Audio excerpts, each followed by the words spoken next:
Ibidukikije inkingi y'iterambere rirambye. Buri wese afite inshingano yo kubungabunga ibidukikije, yaba amazi, umwuka duhumeka, isanzure, ubutaka, ibishanga, amashyamba, urusobe rw'ibinyabuzima n'ibindi bifitanye isano nabyo. Ibidukikije inkingi y'iterambere rirambye ni ikiganiro cy'ikigo cy'igihugu cyo kubungabunga ibidukikije REMA. Ikaze mu kiganiro ibidukikije inkingi y'iterambere rirambye, aho tugiye kuganira ku micungire myiza y'udupfukamunwa n'uturindantoki byakoreshejwe mu kwirinda COVID-19.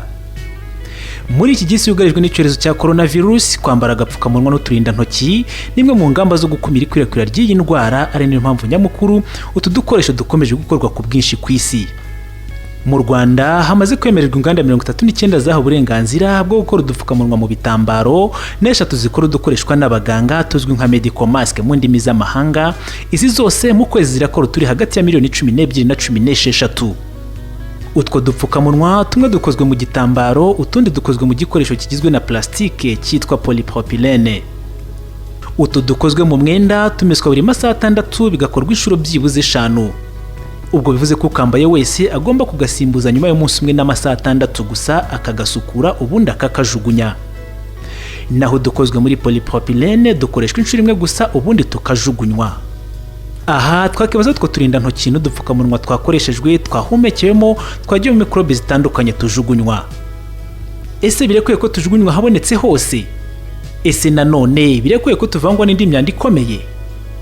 Mu kiganiro ibidukikije inkingi y'iterambere rirambye cy'uyu munsi, turarebera hamwe uburyo bukwiye bwo gucunga neza udupfukamunwa n'amazuru ndetse n'uturindantoki byakoreshejwe mu gihe cyo kwirinda icyorezo cya COVID-19, dore ko buri kwezi hakorwa twinshi.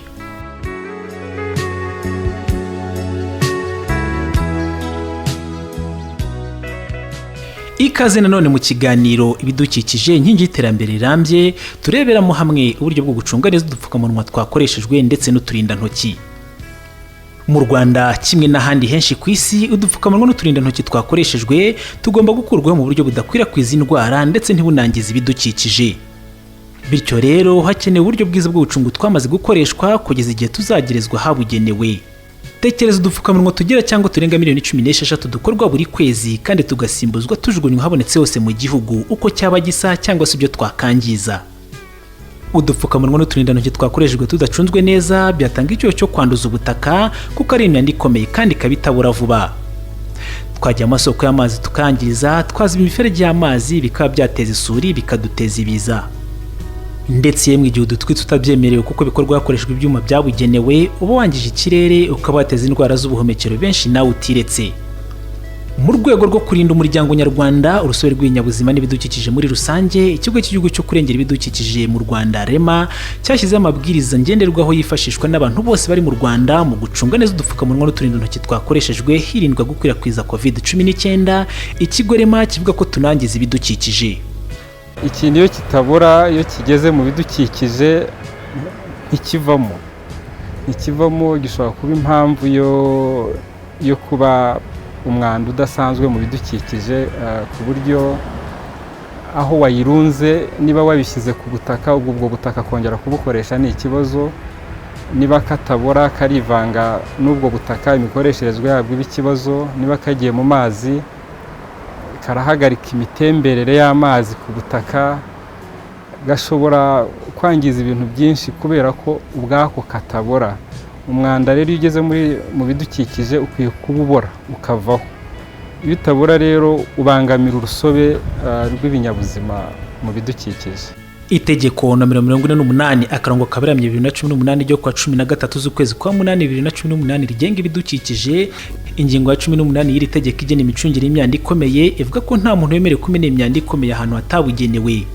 Ivuga kandi ko imyanda ikomeye igomba kuvangurwa, igakusanywa no gutwarwa habugenewe hakurikijwe amategeko abigena. Iyi ngingo kandi igakomeza ivuga ko imyanda ikomeye igomba kujugunywa mu kimoteri cyabugenewe cyangwa igatwarwa mu nganda zibyaza umusaruro. Ndetse mu iri tegeko rine inshingano buri wese zo kugira uruhare mu ngamba n'ibikorwa byo kubungabunga ibidukikije. Ni muri urwo rwego ikigo REMA kivuga ko imirongo ngenderwaho izafasha gucunga neza udupfukamunwa n'uturindantoki twakoreshejwe mu kurengera ibidukikije. Igikorwa turi ubu ngubu no kugira ngo abantu bumve ko koko utu dupfukamunwa iyo twakoreshejwe dukwiye kubungabungwa mu buryo bw'umwihariko, tukanatandukanywa n'indi myanda dusanzwe dufite mu ngo zacu cyangwa aho dukorera. Hanyuma hirya y'ibyo ngibyo ubukangurambaga burakomeza kugira ngo abantu bose, abaturarwanda aho bari bakoresheje utu dupfukamunwa babashe kudushyira ahatwo kugira ngo igihe nikigera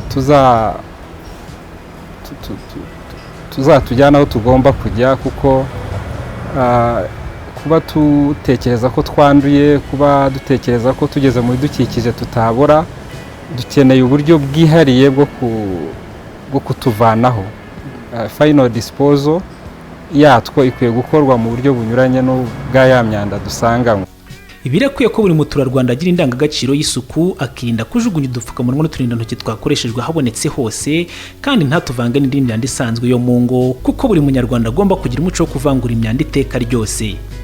Imyanda ibora ikajya ukwayo, itabora nayo ukwayo, ndetse n'udupfukamunwa n'uturindantoki ukwatwo, kuko twamaze kubona ko tudacunzwe neza twagira ingaruka mbi ku buzima bwa muntu, ndetse tukangiza n'ibidukikije muri rusange.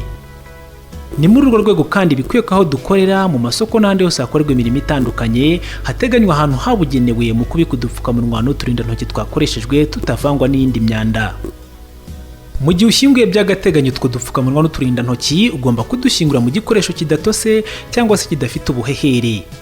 Ntudushyiraho abana bagira ngo babe badukinisha mu ntera byibuze ingana na metero 4 uvuye ahakorerwa iyindi mirimo itandukanye cyangwa se abantu barara, hanyuma igihe cyo kutuvanaho bigakorwa n'umuntu mukuru wambaye agapfukamunwa n'uturindantoki, kandi aho twari turi hagakorwa isuku ihagije.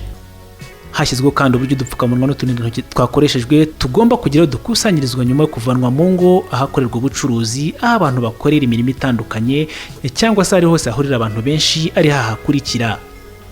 Kuko udupfukamunwa dufite aho tugomba kugurirwa hafite uburenganzira bwo kuducuruza, niyo mpamvu ushobora kugasubizaho wakaguze, haba kuri farumasi, abatudoda bakanaducuruza n'abandi babyemerewe. Ushobora kandi kudushyira kuri poste de santé cyangwa centre de santé kwegereye. Ikigo cy'igihugu cyita ku buziranenge bw'ibiribwa n'imiti Rwanda FDA kikaba ari nacyo gitanga uburenganzira bwo kwakora cyangwa gacuruza udupfukamunwa, kiravuga ko hari uburyo bwashyizweho bwo gukusanya twakoreshejwe kuva ku nganda zaho uburenganzira bwo kudukora kugera ku muturage ugomba kudukoresha. Mu buryo twigisha nabo badukora, tubigisha ko niba agapfukamunwa ugiye kugacuruza ukagaha abantu, bigira uruhererekane rusobanutse bikorwamo. Akaba ariyo mpamvu bano baducuruza bafite abandi bakorana nabo bemejwe na Rwanda FDA bashinzwe gucuruza udupfukamunwa. Cyane cyane tukaba ducururizwa mu mafarumasi n'ahandi hantu hagiye hemezwa. Ariko bakaba barahawe amahugurwa yuko aho bacuruza udupfukamunwa bose bagomba kumenya ko agapfukamunwa kakoresheje kaba gashobora kugira ingaruka haba ku bidukikije cyangwa se no ku bantu, kubera ko niba ari agapfukamunwa kakoresheje gashobora kuba ko hariho cya cyorezo cya COVID-19. Akaba ariyo mpamvu tubigisha ko nabo bagomba no kwigisha baducuruza urwo ruherekane rwose, kugira ngo agapfukamunwa kaba kakoreshejwe kabashe kuba kagarurwa, kabikwa ahantu hizewe hadashobora kwangiza ibidukikije mu gihe gategereje kwangizwa nk'uko amabwiriza y'ibidukikije bidukangurira. Ishami ry'umuryango w'abibumbye ryita ku buzima OMS rigira abantu inama yo gukoresha agapfukamunwa igihe cyagenwe kagasimbuzwa kandi. Iki gihe cyagenwe gakoreshwa twakivuze mu ntangiriro z'ikiganiro. Ibi rero byumvikanisha neza ko duhinduka imyanda ku munsi ari twinshi, ku buryo ari ngombwa ko ducungwa neza ku buryo tutangiza ibidukikije. Ni ngombwa rero ko abantu bashyira twakoreshejwe habugenewe hagamije gukumira ingaruka mbi ku buzima ndetse no ku bidukikije, kuko dufatwa nk'indi myanda yose yangiza ibidukikije. Umubare munini w'abatuye isi ubu barasabwa kwambara agapfukamunwa kugira ngo birinde COVID-19. Kandi bamwe muri aba hari abadukoresha bakatajugunya habonetse hose, mu gihe inzobere mu kubungabunga ibidukikije zigaragaza ko udupfukamunwa tudacunzwe neza nyuma yo kudukoresha bishobora kubyara ikibazo cy'iyangirika ry'ibidukikije n'urusobe rw'ibinyabuzima mu ntabereye ku isonga. Inyigo nshya y'ikigo Oceans Asia yakorewe muri Hong Kong yerekana ko kuva icyorezo cya COVID-19 cyadutse mu mpera za 2019, udupfukamunwa tutari duke twajugunywe ku nkombe z'ibiyaga, inzuzi n'imigezi, aho mu ntera ya metero 100 hajugunywe byibuze tugera kuri 70.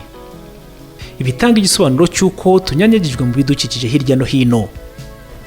Ingaruka zatwo ku bidukikije zo ntizibuze, kuko dukozwe mu myenda, dukozwe mu yibora nyuma y'igihe kirekire.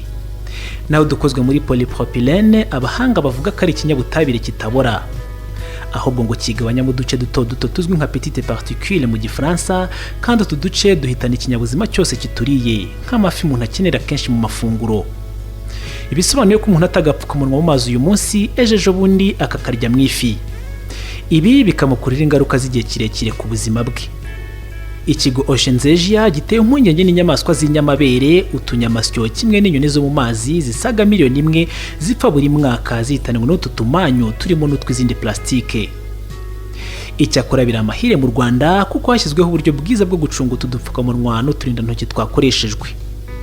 Ingingo ya 40 y'itegeko ryo kurengera ibidukikije igena inshingano z'abaturage mu kurinda no kubungabunga ibidukikije.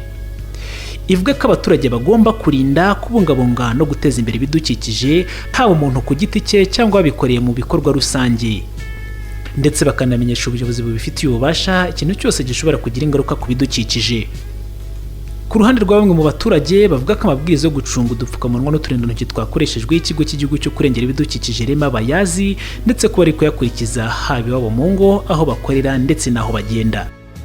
Icyo mbiziho ni uko batukanguriye yuko udupfukamunwa twakoreshejwe tutagomba kuvangwa n'indi myanda, tugomba kujya ukwatwo, hanyuma umuntu akazadusubiza aho yadukuye mu rwego rwo kwirinda ko twakwanduza. Ubundi bavuga ko iyo umuntu amaze kugakoresha ubundi bagakoresha amasaha 6 bakagafura, ariko iyo ataragafurwa nk'aka ngaka kacu tukambara ubundi tukakajugunya, ariko ntabwo tugomba kukajugunya hanze.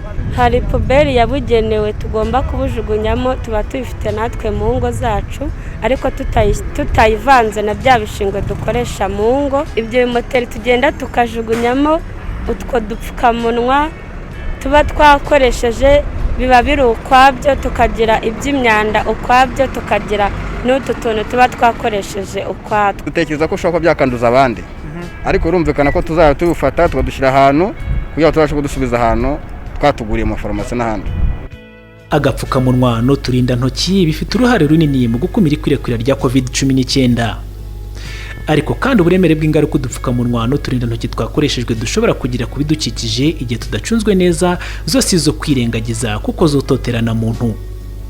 Aha ni ikigo REMA gihera gisaba abaturarwanda kwitwararika imicungire y'udupfukamunwa n'uturindantoki twakoreshejwe nk'uko biteganywa n'amabwiriza y'iki kigo. Uhereye ku muntu ku giti cye mu gihugu, ugaca ku bigo n'abafatanyabikorwa banyuranye, nuko amabwiriza ariho yakubahirizwa uko ari, kandi ibidukikije turinda ni ingobyi ibumbatiye ubuzima dufite. Iyo tubyangije ingaruka zigaruka ku buzima bwacu n'ubundi. Ibi wari ubizi se? Wari uzi ko maginga ya abantu basaga 7,400,000 bari gukoresha udupfukamunwa hagati ya 1 na 2 buri munsi mu kwirinda COVID-19? Muri aba kandi harimo abatujugunya habonetse hose bikangiza ibidukikije.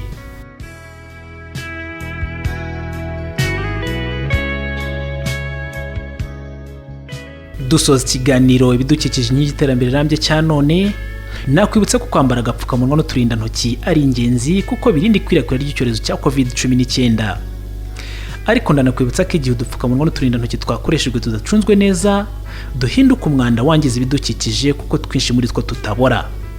Ndakwibutsa kandi ko ikigo cy'igihugu cyo kubungabunga ibidukikije gisaba abaturarwanda bose kutajugunya habonetse hose udupfukamunwa n'uturindantoki twakoreshejwe, kutatuvanga n'indi myanda isanzwe yo mu ngo, aho bakorera, aho bagenda ndetse n'ahandi hose hahurira abantu, ahubwo barasabwa kutujyana aho batuguriye, ku bigo nderabuzima, amafarumasi, poste de santé, kugira ngo tubashe gukusanywa tujyanwa habugenewe. Tugeze ku musozi w'ikiganiro cyacu cya none, ibidukikije inkingi y'iterambere rirambye. Mugitegurirwa kandi mukakigizwaho n'ikigo cy'igihugu cyo kubungabunga ibidukikije REMA ku bufatanye na Minisiteri y'Ibidukikije mu Rwanda. Ibidukikije inkingi y'iterambere rirambye. Buri wese afite inshingano yo kubungabunga ibidukikije, yaba amazi, umwuka duhumeka, isanzure, ubutaka, ibishanga, amashyamba, urusobe rw'ibinyabuzima n'ibindi bifitanye isano nabyo. ibidukikije inkingi y'iterambere rirambye ni ikiganiro cy'ikigo cy'igihugu cyo kubungabunga ibidukikije REMA.